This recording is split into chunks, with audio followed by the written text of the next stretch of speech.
बऱ्याच गोष्टी आहे, हे डिस्कस करणार नाही कारण वेळ तर नाहीच आहे. न्यू एज्युकेशन पॉलिसी बद्दल मी बोललेलं आहे, काय आहे काय नाही. तर याच्यामध्ये मेन पर्पज ऑफ एनईपी हे तुम्ही वाचून घ्याल. इंटिग्रेशन तर ठीक आहे. म्हणून मी म्हटलं होतं तुम्हाला की सर्वात पहिले आपल्याला काय करायचं, स्टेप्स काय, पहिल्यांदा काय करावं लागेल आपल्याला हे सगळं इम्प्लिमेंटेशन करण्यासाठी, तर करिक्युलम डेव्हलपमेंट करावं लागेल.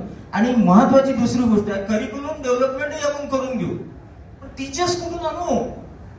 टीचर्स कुठे है अपने? तो हर विषय का एक्सपर्ट टीचर है क्या हमारे पास में? नहीं है. तो ठीक है, नहीं है तो क्या हुआ, पहली बार जो स्कीम आती है तो हमें तकलीफ होती है. जैसे सरांनी सांगितलं कॉम्प्युटर आलं होतं तर आपण त्याचा अपोज केला, मात्र हळूहळू तेच कॉम्प्युटर आज इथे कामात येऊन राहिलं आहे की नाही. तर हळूहळू त्याही गोष्टी होईल, आपल्याकडे टीचर्स सुद्धा उपलब्ध होतील. म्हणजेच काय, एनईपी मध्ये जर आयकेएसचं आपण इन्व्हॉल्वमेंट केलं तर आपल्याला टीचर्सला ट्रेन करावं लागेल. ट्रेन करायचं असेल तर ट्रेनिंग सेंटर खोलावं लागेल. ट्रेनिंग सेंटर खोललं आपण तर तिथे सुद्धा आपल्याला जॉब ऑपॉर्च्युनिटी मिळतील. अनेक लोक ट्रेन होतील. अनेक लोक ट्रेन झाल्यानंतर त्या ट्रेन लोकांखाली आपले विद्यार्थी बनतील आणि ते विद्यार्थी सुद्धा मोठे होतील, नॉलेज येईल त्यांना, पुन्हा ते ट्रेनिंग घेतील आणि पुन्हा टीचर बनतील. म्हणजे जॉब ऑपॉर्च्युनिटीचे जे दरवाजे आहेत ते खुलण्याची शक्यता आहे. फक्त प्रयत्न करायला पाहिजे. मंजिल मिले या ना मिले, मंजिल मिले या ना मिले ये तो मुकद्दर की बात है. मंजिल मिले या ना मिले ये तो मुकद्दर की बात है, लेकिन हम प्रयास ही ना करें ये तो गलत बात है.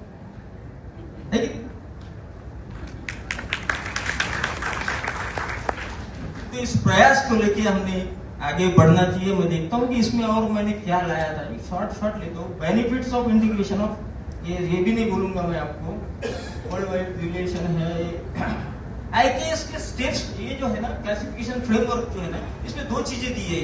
ये बताना इसलिए जरूरी है कि वो लाइब्रेरी का कैसा महत्व है. आईकेएस के जितने भी कंटेंट है वो दो प्रकार के हो सकते हैं. एक तो लिटरेरी हो सकते हैं, एक तो नॉन लिटरेरी हो सकती है. जितने भी लिटरेरी होते हैं वो जैसे टेक्स्ट में होते हैं, लिटरेरी जो है जो भी है, कंटेंट नहीं बोलूंगा मैं, लेकिन वो लिटरेरी जो है वो टेक्स्ट में होते हैं. और टेक्स्ट के कस्टोडियन कौन है? तो हम है, लाइब्रेरियन. इसलिए हमारा इंपोर्टेंस बढ़ना ही बढ़ना है. दूसरा यह है कि एक नॉन लिटरेरी, जैसे कि ओरल ट्रेडिशन, हमारे बाप दादा वो कुछ कथाएं बताती थी हमें, ओरली हमें समझ में आता था और उससे मॉरल बनता था हमारा, एक वैल्यू बनता था हमारा कि ऐसा नहीं करना चाहिए, गलत नहीं करना चाहिए. वो जो है, या ट्रेडिशन में हम जो करते हैं, गणपती उत्सव असो, काही उत्सव करतो आपण, किंवा दसरा वगैरे करतो आपण. का करतो दसरा आपण? हा जर कंटेंट अपन तिथे टाकला दसऱ्याबद्दलचा, तर दसऱ्याबद्दलची जी कोणती स्टोरी असेल, जो कोई स्टोरी होंगी, वो हमारे बच्चों के पास पहुंचेंगी. वो क्या है तो उनका वैल्यू जो है बढ़ जाएगा. कि रावण जैसा काम नहीं करना है, हमें राम जैसा काम करना है. इस तरह से वैल्यू निर्माण होगी अपने बच्चों में. तो ये कर सकते हैं हम. दूसरा ये रिलीजन सिस्टम, ये नहीं बताऊंगा मैं आपको. हाँ, झिरोचा शोध कोणी लावला? आता आपण म्हणतो आर्यभट्टांनी लावला. कोणी म्हणतात की तो ब्रह्मगुप्त यांनी लावला. आम्ही शोध घेऊ त्याचा, कोण लावला नेमका? आर्यभट्टांनी लावला, कोणीतरी अप्लिकेशन केलं, असं आहे. तो मी आपल्या विद्यार्थ्यांना माहित नाही, आपल्या मुलांना माहित नाही, आपल्या प्राध्यापकांना माहित नाही. आतापर्यंत मलाही माहित नव्हतं. नेटवर जाऊन पाहिलं की हा शून्याचा शोध कोणी लावलाय, माहित झालं आयकेएसच्या माध्यमातून. तर हे महत्वाचं आहे. देन वैदिक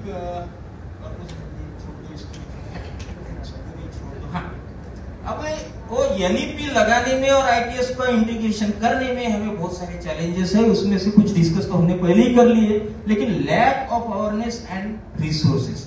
बहुत सारे लोगों को इसके बारे में कौन सा रिसोर्सेस है, एक तो अवेयरनेस नहीं है, और अवेयरनेस है भी, लगता है उन्हें कुछ तो पढ़ना चाहिए, कथा पढ़ना चाहिए, कादम्बरी पढ़ना चाहिए, कोई चीज पढ़ना चाहिए जो देश में हुई है, हमारे भारतीय है, लेकिन उसके लिए रिसोर्स क्या है? तो रिसोर्सेस हमें मिलते नहीं है, या फिर उसके बारे में हमें अवेयरनेस नहीं है. तो हम लोग है ना लाइब्रेरियन लोग, हमारा ये दायित्व है कि लोगों को रिसोर्सेस अवेलेबल करवा दें, चाहे वो बनाए हुए हो, चाहे बने बुने, उसको कैसा एक्सेस करते हैं वो तो लाइब्रेरियन का कर्तव्य है. देन अपोजिशन एंड प्रिजुडाइस क्या होता है? अभीच मैंने बोला है की बहुत सारे लोक बोलते हैं देव धर्म करून काय फायदा हो, ते विद्यार्थ्यांना शिकवून का? माझा मुलगा तर इंजिनियर बनून राहिला आहे, तिकडे रिमोट ऍक्सेस सोर्सेस वगैरे पाहून राहिलेला आहे, ते अमुक असं वाटतं आपल्याला. पण हा अपोज आहे सुरुवातीला होत असते आणि सुरुवातीचा अपोज आपण ऍक्सेप्ट करतो आणि धीरे धीरे मग आपण पुढे जायला पाहिजे, असं याच्यामध्ये माझं मत आहे. नहीं, lack of validation and standardisation निश्चित है. लैक ऑफ वैलिड, कुछ कथाएं ऐसी है पुराने जमाने में जो हमारा इंडियन है वो सब सही था ऐसा बोलेंगे क्या? नहीं बोल सकते हम. सर जेवढं काही भारतीय आहे ते सर्व सही आहे असं नाही म्हणू शकत आपण. त्याच्यामध्ये कुठे कमी जास्त असू शकते. तर डाटा व्हॅलिडेशन असेल किंवा त्या कथाचं व्हॅलिडेशन असेल याच्यावर संशय असू शकतो. आणि म्हणूनच पुन्हा सांगतोय की रिसर्च मेथोडॉलॉजी हा टॉपिक दिलेला आहे आपल्याला एनईपी मध्ये. त्याच्या माध्यमातून आपला विद्यार्थी शोधेल की काय खरं आणि काय खोटं. ठीक आहे, तर याला आपण मात करू शकतो. Then curriculum development, teachers training. आताच मी सांगितलं तुम्हाला करिक्युलम डेव्हलपमेंट करत असताना सरांनी पण सांगितलं कि करिकुलम डेवलपमेंट करते वक्त हमें इन सारी चीजों का ध्यान देना ही चाहिए. वैलिडेशन, डाटा वैलिडेशन या कुछ वैलिड है कि नहीं, कुछ चीजें बच्चों तक जाना चाहिए या नहीं, ये आपको डिसाइड करना है. और कौन सी चीज कहाँ देना है ये भी आपको एज ए टीचर डिसाइड करना है. और ट्रेनिंग आपको लेना पड़ेगा, ये भी एक चैलेंज है देश के सामने.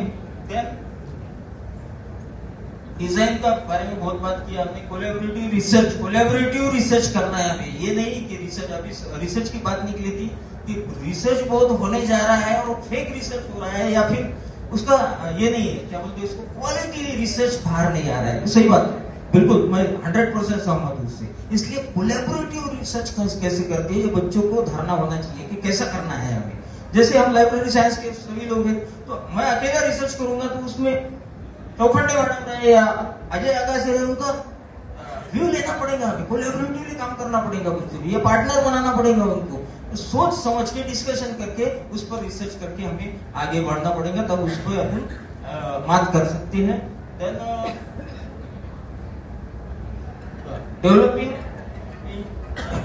लर्निंग मटेरियल आज के डेट में अवेलेबल तो है, लेकिन सूत्र स्वरूप में है. जैसे संस्कृत में ग्रंथ है तो उसमें सूत्र रहता है, वो तो हमारे ध्यान में नहीं आता है. फिर ट्रांसलेशन रहता है, फिर विवरण रहता है उसका, ये हमारे ध्यान में नहीं रहता है. तो इसीलिए टेक्स्ट के जैसे बुक्स तैयार होना चाहिए, टेक्स्ट के जैसे हमें करना चाहिए. उसमें एक्सपर्टाइज लगेगा और एक्सपर्टाइज के बाद ही वो तैयार हो जाएंगे. लेकिन एक अपॉर्चुनिटी है कि वो किताबें तैयार करने की लिए हमारा लाइब्रेरियन ही काम कर सकता है.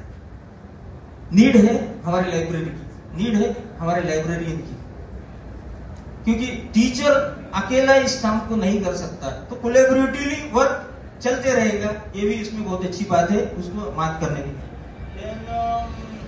इस्टेब्लिशिंग आईकेएस सेंटर्स भी इस्टेब्लिश होने जा रहे हैं, बहुत सारा कर रहे हैं. जैसे ज्ञान भारतम सर ने बताया, अभी ज्ञान भारतम वो बहुत बड़ा सेंटर है जिसका नाम पहले नेशनल मैन्युस्क्रिप्ट मिशन था. आज केंद्र सरकार ने उसको उठा लिया है. करोड़ों मैन्युस्क्रिप्ट हमारे भारत में, जिसमें भारतीय परंपरा छुपी हुई है. उसमें से सिर्फ 5% जो मैन्युस्क्रिप्ट है, पांडुलिपि है जिसको बोलते हैं, उसका यूज हो रहा है. बाकी जितने भी है अनयूज, उसको यूज में लाना चाहिए. तब जाके अपने को भारतीय परंपरा क्या है, उसका क्या वैशिष्ट है, उसकी सभ्यता क्या है और क्या क्या लिख के रखा है पुराने लोगों ने, वो हमारे ध्यान में आएगा.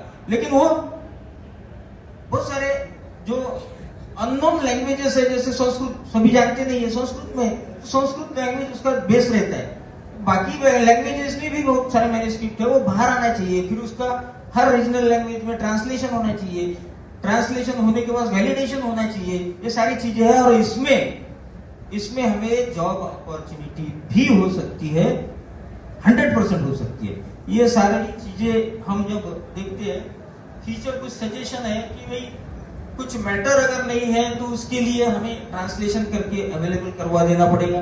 देन डिजिटल गैप है, जो प्रिंट मीडिया में